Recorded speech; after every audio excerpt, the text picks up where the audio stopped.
హైదరాబాద్లోని KPHB temple bus stop వద్ద CM Revanth Reddy చిత్రపటానికి ఆర్టీసీ కార్మికులు కాంగ్రెస్ శ్రేణులు పాలాభిషేకం నిర్వహించారు. కాంగ్రెస్ మాజీ అధ్యక్షుడు షేరి సతీష్ రెడ్డి ఆధ్వర్యంలో ఈ కార్యక్రమాన్ని నిర్వహించారు. ఈ కార్యక్రమానికి టీపీసీసీ ఉపాధ్యక్షులు అలాగే నియోజకవర్గ ఇన్ఛార్జ్ బండి రమేష్ ముఖ్య అతిథిగా హాజరయ్యారు.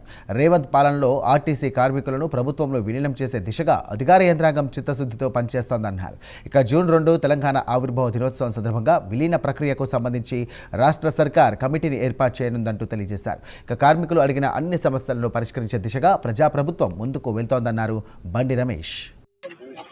ఈరోజు కూకట్పల్లి నియోజకవర్గం కేపీహెచ్బీ బస్ స్టాప్లో మా ఆర్టీసీ సిబ్బంది అంతా కూడా ముఖ్యమంత్రి గారికి పాలాభిషేకం చేయాలి, ఏదైతే మేము స్ట్రైక్ తీసుకున్నామో ఆ స్ట్రైక్ని వెంటనే చర్చల ద్వారా సఫలీకృతం చేసినందుకు ముఖ్యమంత్రి గారి కృతజ్ఞతాభివందనాలు తెలియజెప్పాలనే ఆలోచనతో మా ఆర్టీసీ సిబ్బంది అంతా కూడా ఇక్కడ రావడం జరిగింది.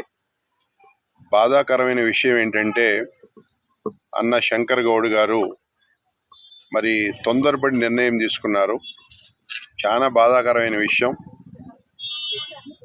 వారి మన మధ్య లేరు, కానీ ఏ ఆశయ సాధన కోసం అయితే ఆయన మరి ప్రాణత్యాగం చేశారో ఆశయాలన్నింటినీ కూడా ముందుకు తీసుకెళ్లే విధంగా కాంగ్రెస్ ప్రభుత్వం, కాంగ్రెస్ పార్టీ కృషి చేస్తామని చెప్పి తెలియజేస్తా ఉన్నా. అంతేకాదు వారి కుటుంబానికి ప్రభుత్వం అండగా ఉంటుందని, ఏమేమి చర్యలు తీసుకోవాలో తీసుకుని పూర్తి సహకారం ప్రభుత్వం ద్వారా ఆ కుటుంబానికి అందిస్తామని చెప్పి కూడా తెలియజేస్తా ఉన్నా.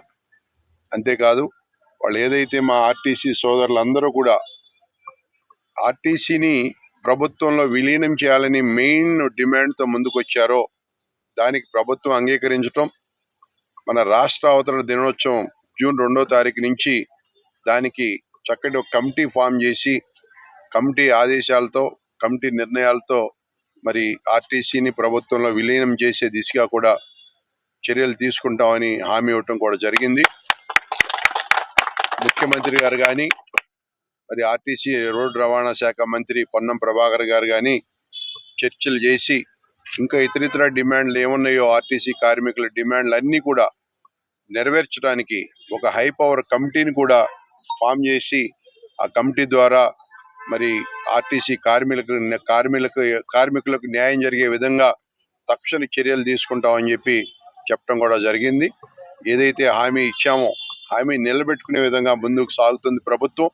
కాంగ్రెస్ ప్రభుత్వం అంటేనే పేద ప్రజలకి, పేదలకు అండగా ఉండే పార్టీ ప్రభుత్వం కాబట్టి తప్పకుండా ఎప్పటి నుంచో ఆర్టీసీ కార్మికులు మరి నాటి ముఖ్యమంత్రి గారు ఒక చేత్కరంగా మాట్లాడటం జరిగింది. ఆ రోజు ఆర్టీసీ కార్మికులు సమ్మె చేస్తుంటే ఇవాళ ప్రభుత్వం వాళ్ళని ఆదరించి హక్కును చేర్చుకుని వెంటనే 1-2 రోజుల్లోనే వారితో 1-2 దఫాలుగా చర్చలు జరిపి మరి వారందరినీ కూడా మరి ఆమోదయోగ్యం చేసే విధంగా కూడా ప్రభుత్వం చర్యలు తీసుకోవడం చాలా సంతోషకరమైన విషయం. ఆర్టీసీ అంటే ఇది ప్రజల సొమ్ము. ఎందుకంటే అనేక దూర ప్రాంతాలకు వాళ్ళు రైతులనక పగలనగా అనేక కోట్ల మందికి సేవలు అందించే సంస్థ ఏదన్నా ఉందంటే అది ఆర్టీసీ సంస్థ. కాబట్టి మరి మారుమూల పల్లెలకు వెళ్ళి అనేక రకమైన సేవలు చేసే సంస్థ ఆర్టీసీ సంస్థ. కాబట్టి తప్పకుండా ఆర్టీసీ కార్మికులకు ప్రభుత్వం అండగా ఉంటుందని ప్రభుత్వం తరఫున, కాంగ్రెస్ పార్టీ తరఫున వాళ్ళ కూకట్పల్లిలో మా తమ్ముడు సతీష్ ఆధ్వర్యంలో మరి చక్కటి కార్యక్రమం తీసుకోవడం సంతోషకరం. వారు కూడా అందరూ ముందుకొచ్చి మాకు వెంటనే స్పందించిన ప్రభుత్వానికి మేము కృతజ్ఞతలు తెలియజేస్తామని చెప్పే విధంగా ఆర్టీసీ సిబ్బంది అంతా కూడా, ఎందుకంటే మా ఈ కేపీహెచ్బీ బస్ డిపో ఇక్కడ, ఎందుకంటే ఇది టెర్మినల్, అందరూ కూడా ఇక్కడ మధ్యాహ్నం మరి డ్యూటీస్ చేంజ్ ఓవర్లో ఈ కార్యక్రమం ఏర్పాటు చేసుకోవటం, వారి కోరిక మేరకు అందరూ రావడం కూడా సంతోషం అని చెప్పి తెలియజేస్తాం. అన్న గారికి ముందుగా, అమరవీరుడు శంకర్ గౌడ్ గారికి ముందుగా జోహార్లు తెలియజేసుకుంటూ, తెలంగాణ రాష్ట్ర ప్రభుత్వం, కాంగ్రెస్ ప్రభుత్వం రేవంత్ అన్న రెడ్డి నాయకత్వంలో బడుగు జీవుల ఆశాజ్యోతిగా, ఆర్టీసీ కార్మికుల ఆశాజ్యోతిగా రేవంత్ అన్న ఈరోజు 100% స్ట్రైక్ రేటుతో 32 డిమాండ్లను, ఒక్క డిమాండ్ను కూడా పెండింగ్ పెట్టకుండా నెరవేర్చినందుకు మన ప్రభుత్వ అధినేత అయినటువంటి రేవంత్ అన్న రెడ్డి గారికి మా ఆర్టీసీ కార్మికుల తరపున ప్రత్యేకంగా కృతజ్ఞతలు తెలియజేసుకుంటా ఉన్నాం. అదేవిధంగా మాకు అన్ని విధాల ఇక్కడి లోకల్ నాయకులు కాంగ్రెస్ పార్టీ నాయకులు ప్రతి విషయంలో మాకు అండదండగా ఉంటున్నందుకు మన కాంగ్రెస్ కార్యకర్తలకు ప్రతి ఒక్కరికి కూడా కృతజ్ఞతలు ధన్యవాదాలు తెలియజేసుకుంటా ఉన్నాం. ఇప్పుడు మన నియోజకవర్గం ఇన్ఛార్జి సార్ మాట్లాడు, బండి రమేష్ సార్ కూడా మాట్లాడు, కార్మికుల పట్ల చిత్తశుద్ధితో ఉన్నాం, ఏ సమస్య వచ్చినా మా దగ్గరికి రండి అని చెప్పి సార్ తెలియజేయడం జరిగింది. కాబట్టి సార్ కూడా ప్రత్యేకమైనటువంటి కృతజ్ఞతలు తెలియజేసుకుంటా ఉన్నాం. అయితే మేము ఎన్నో రోజుల నుంచి ఆశిస్తున్నటువంటి అసలు అది కళ సహకారం అవుతుందా లేదా అన్న మీమాంసాల నుండి 12 సంవత్సరాలుగా ఎదురు చూస్తున్నటువంటి సమస్యను ఒక్క కలంపోటుతో రేవంత్ అన్న ఈ రోజు మమ్మల్ని అందరినీ ప్రభుత్వ ఉద్యోగులుగా గుర్తించడం అనేది చాలా గొప్ప విషయంగా భావిస్తూ, అదేవిధంగా యూనియన్లు అనేటివి లేకపోయిండే ఇంత ముందుకు.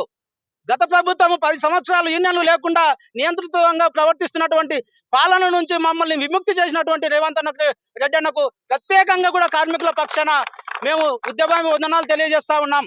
అయితే అదేవిధంగా పే స్కేల్ కూడా మే 10వ తారీఖు లోపల రిపోర్ట్ చేయమని చెప్పి ఈ రోజే సర్క్యులర్ కూడా మేనేజ్మెంట్ రిలీజ్ చేయడం జరిగింది. అంటే కార్మికులకు 32 డిమాండ్లను ఒక్కొక్కటిగా ఈ ప్రతి దినము నెరవేర్చేందుకు రేవంత్ అన్న ప్రభుత్వం చిత్తశుద్ధితో ఉందని తెలియజేసుకుంటూ, మాకు ఇంతటి గొప్ప అవకాశాన్ని, అదేవిధంగా మమ్మల్ని మనుషులుగా గుర్తించినటువంటి కాంగ్రెస్ ప్రభుత్వానికి కూడా మేము ఎల్లవేళలా కృతజ్ఞతలు ఉండి తెలియజేసుకుంటామని, అన్ని విషయాలలో కార్మికులము తెలంగాణ ఆర్టీసీ కార్మికులము కాంగ్రెస్ ప్రభుత్వానికి అన్ని వేళలా సపోర్టెడ్ గా ఉంటామని తెలియజేసుకుంటూ, నాకు ఇంతటి చక్కని అవకాశం ఇచ్చినటువంటి నియోజకవర్గం ఇన్ఛార్జి బండి రమేష్ సార్ గారికి ప్రత్యేకమైన కృతజ్ఞతలు, ధన్యవాదాలు.